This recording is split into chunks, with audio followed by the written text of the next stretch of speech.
Hi everyone, happy Nutrition Month. Today I'm making a pumpkin granola. It's a real easy recipe. The nice thing about making your own granola instead of buying it at the store is it gives you a lot of option in the ingredients you put in. The first thing we want to do is we always take our wet ingredients and mix them together and then mix the dry ingredients separately before we combine them. For the wet ingredients, I have a 1/4 cup of canola oil in this bowl. I also have a 1/4 cup of maple syrup, so that's going to be our sugar for today. And then I'm also adding in our pumpkin puree.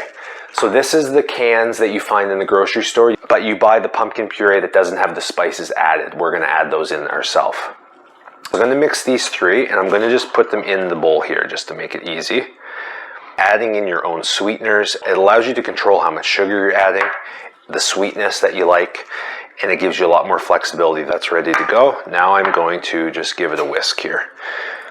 Just to combine it. It doesn't have to be perfect because you're going to give it another stir when you add it to the dry ingredients.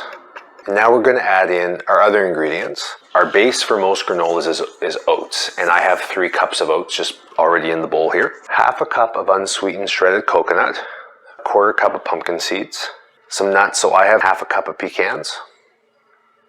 And then I have my spices already pre-blended in this cup. So in here we're going to have 1/2 teaspoon of salt, 1/2 teaspoon of cinnamon, 1/4 teaspoon of ground nutmeg, and 1/4 teaspoon of ground cloves. I'm just going to give that a little stir just to mix it up a bit.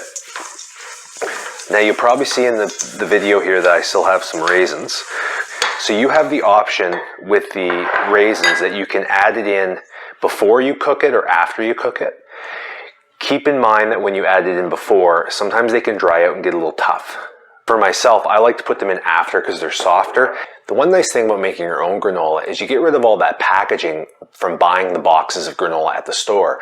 A lot of these ingredients people have at the house, so it's just a matter of whipping it up and throwing it in the oven. So I take those dry ingredients and then I put in our wet ingredients. So you can start to see it starting to clump. I'm just going to mix that through.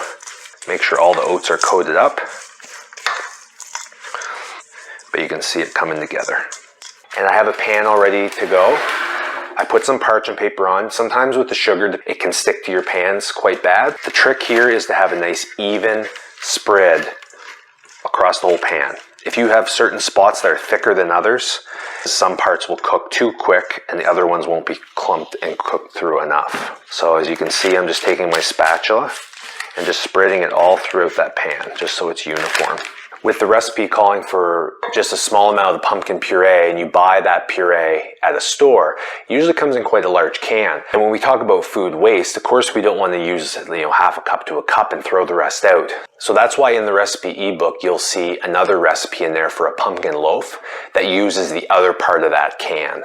You can also make things like muffins, cookies, or even using it in soups if you're making like a cream-based soup. That is ready to go in the pan.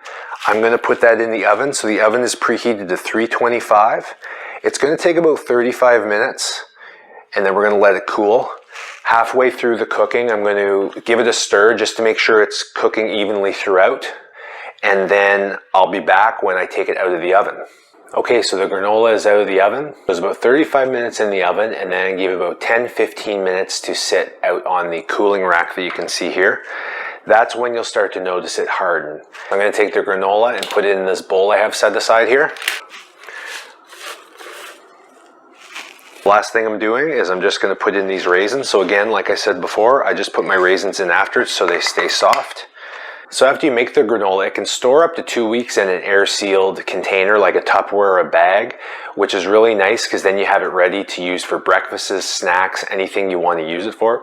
Feel free to make a yogurt parfait you can take to work, have some with some milk, or even just eat it by the handful. It's great to have. Again, all the recipes are in the Nutrition Month ebook that's available for download. I put a link to that below in the description. Make sure that you like and subscribe to the YouTube channel where I'll be having the videos for Nutrition Month up. And then also on the Facebook page for the Community Health Center, I'm going to be putting up some information there for you. I hope you enjoyed the video today and hope to see you soon. Thanks.